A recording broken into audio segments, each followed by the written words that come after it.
Doctor Sreevarma ஆயுள் தரும் ஆயுர்வேதா அறுவை சிகிச்சையில்லா குணம் ஆயுள் கால நிவாரணம். Branch express courier private limited domestic international cargo உங்கள் இல்லம் தேடி வந்து கொரியர் புக்கிங் டெலிவரி செய்து தரப்படும்.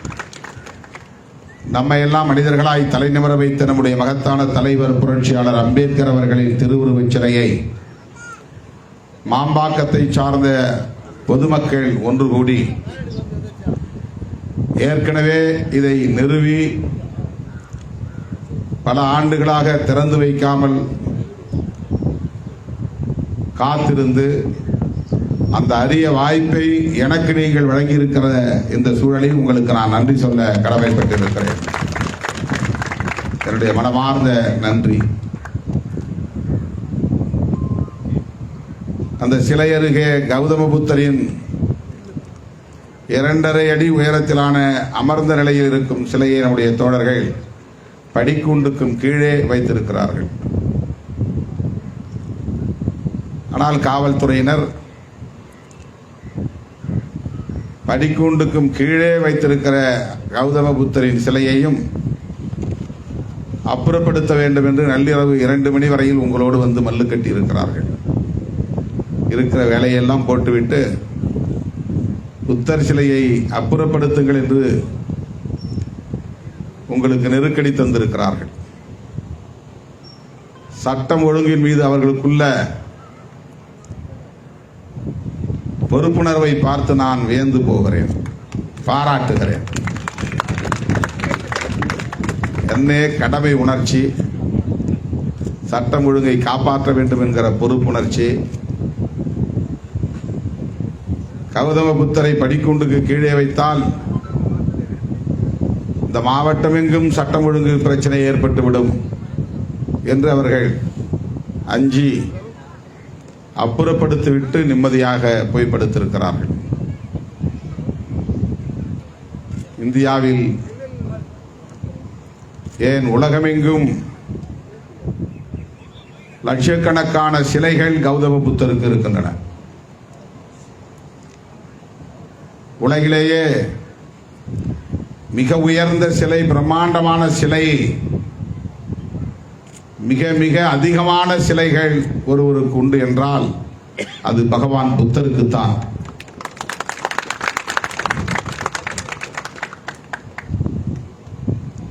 ஆப்கானிஸ்தானிலே ஒரு மலையில் ஒட்டுமொத்த மலையையே அப்படியே புத்தராக வடித்து விட்டார்கள். உலகில் வேறு எங்கும் அவ்வளவு பிரம்மாண்டமான சிலை இல்லை. தாலிபான்கள் அதை உடைத்து விட்டார்கள் என்பது வேறு.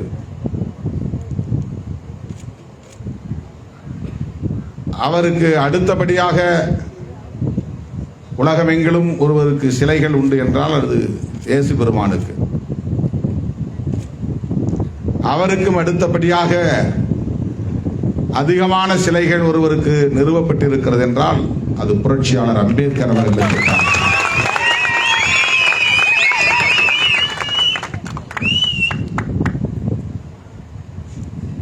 ஆனால் அதிகாரிகளுக்கு அம்பேத்கர் சிலையை பார்த்தாலும் வெறுப்பு வருகிறது, புத்தர் சிலையை பார்த்தாலும் வெறுப்பு வருகிறது. அதுவும் நம்மை போன்றவர்கள் சிலைகளை வைத்தால் அவர்களால் தாங்கிக் கொள்ள முடியாது. என்றாலும் நம்முடைய தோழர்கள் அதை ஒரு பிரச்சனையாக்க வேண்டாம், திருமாவளவன் வருகிற போது ஒரு பதற்றம் ஏற்பட வேண்டாம் என்று அந்த இடத்திலிருந்து அப்புறப்படுத்தி இருப்பது பாராட்டுதலுக்குரியது. உங்களை நான் பாராட்டுகிறேன், போற்றுகிறேன்.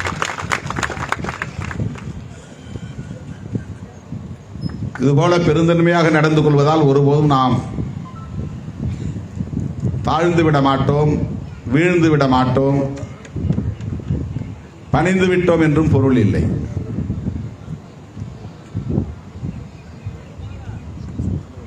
கௌதம புத்தர் சிலையை வைத்தால்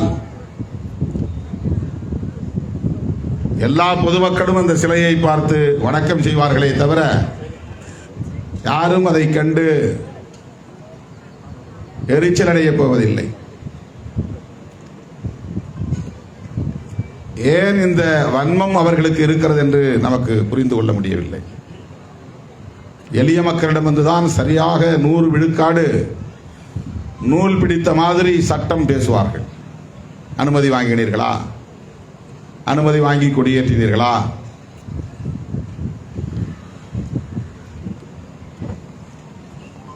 மற்ற இடங்களில் அவர்களால் அவர்களின் அதிகாரத்தை காட்ட முடியாது. இதெல்லாம் கடந்துதான் நாம் வந்திருக்கிறோம். இன்றைக்கு 2 எம்பிக்களை 4 எம்எல்ஏக்களை கொண்டிருக்கிற நிலையில் இதையெல்லாம் எதிர்கொள்கிறோம் என்றால் தொடக்க காலத்தில் எப்படியெல்லாம் எதிர்கொண்டிருப்போம் என்பதை எண்ணி பாருங்கள். ஒரு புள்ளியிலிருந்து இன்னொரு புள்ளிக்கு பயணம் செய்வதே ஒரு யுத்தம் நடத்துவது போல் இருக்கும். ஒரு கிராமத்திலிருந்து இன்னொரு கிராமத்திற்கு 4 வண்டிகளிலே பயணம் செய்வதே நமக்கு ஒரு போராட்டமாக இருக்கும். நெருப்பாற்றிலே நீச்சல் அடிப்பது என்பார்களே, அது விடுதலை சிறுத்தைகளுக்குத்தான் 100% பொருந்தும்.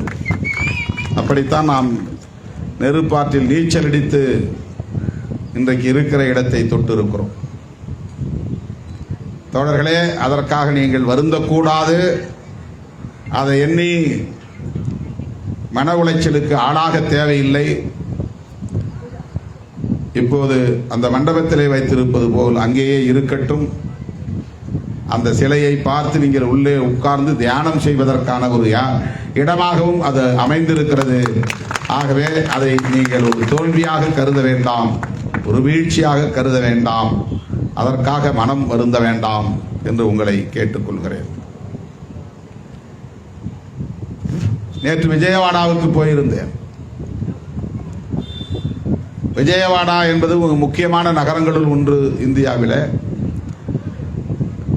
மிகவும் நெருக்கடியான இந்த நகரத்தில் மையத்தில் 20 ஏக்கர் பரப்பளவில் புரட்சியாளர் அம்பேத்கருக்கு ஒரு பூங்கா அமைத்து அதன் மையத்தில் 80 அடி உயரத்தில் பீடம் அமைத்து அதன் மேல் 125 அடி உயரத்தில் புரட்சியாளர் அம்பேத்கருக்கு சிலை எழுப்பியிருக்கிறார்கள். அவர் காலில் அணிந்திருக்கிற ஷூ மட்டும் 8 அடி உயரம். அவருடைய ஷூ மட்டும்.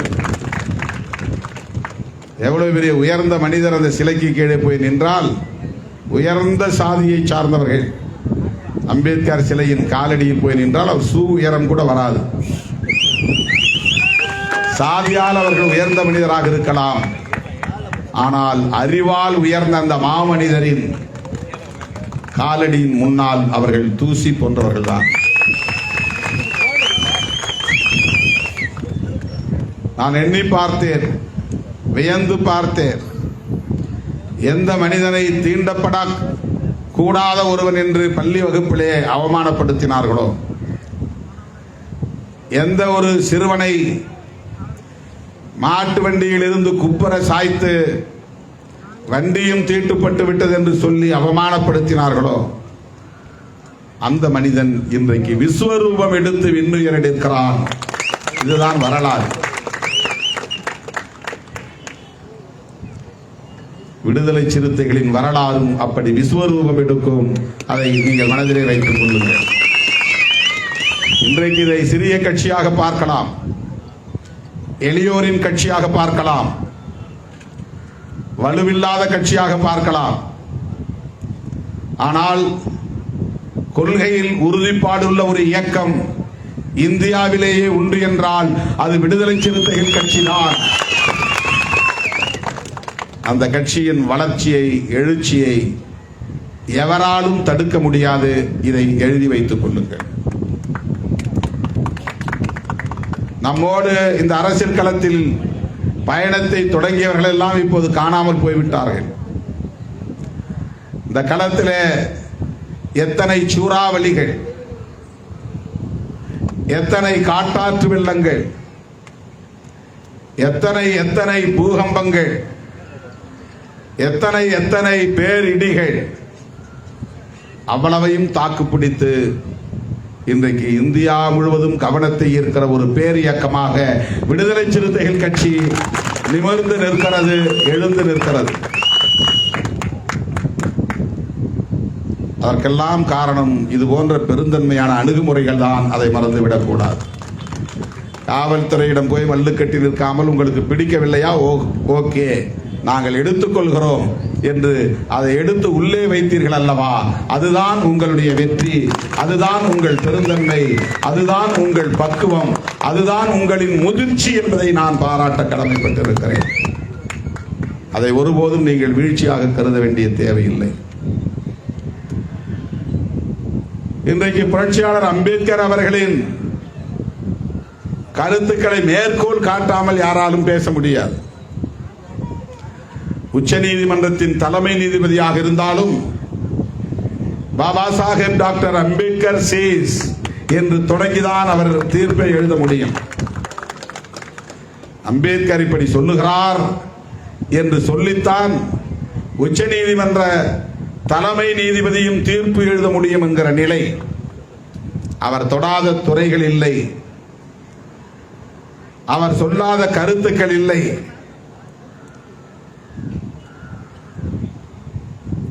அவரை மேற்கோள் காட்டாமல் இங்கே இயக்கம் இல்லை.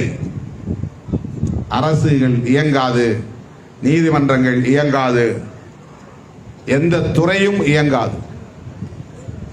எனவே அப்படிப்பட்ட ஒரு மகத்தான தலைவருக்கு இங்கே சிமெண்ட் சிலையை அரும்பாடுபட்டு வைத்திருக்கிறீர்கள்.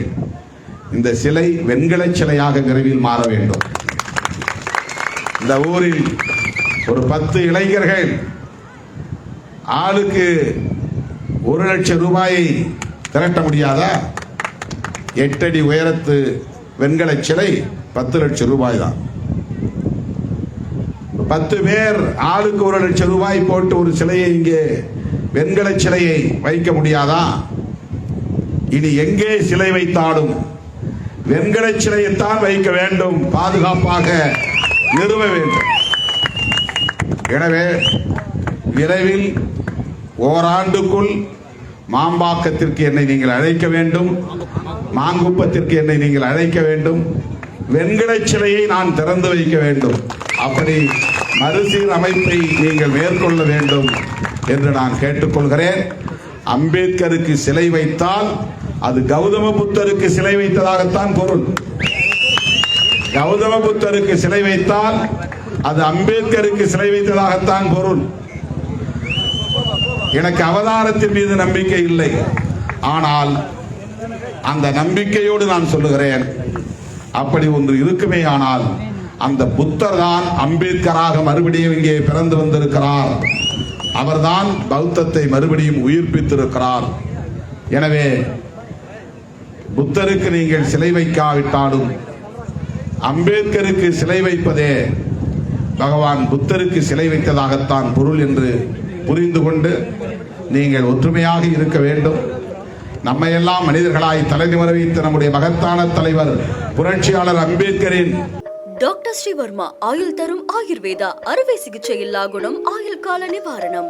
Branch express courier private limited domestic international cargo உங்கள் இல்லம் தேடி வந்து கொரியர் புக்கிங் டெலிவரி செய்து தரப்படும்.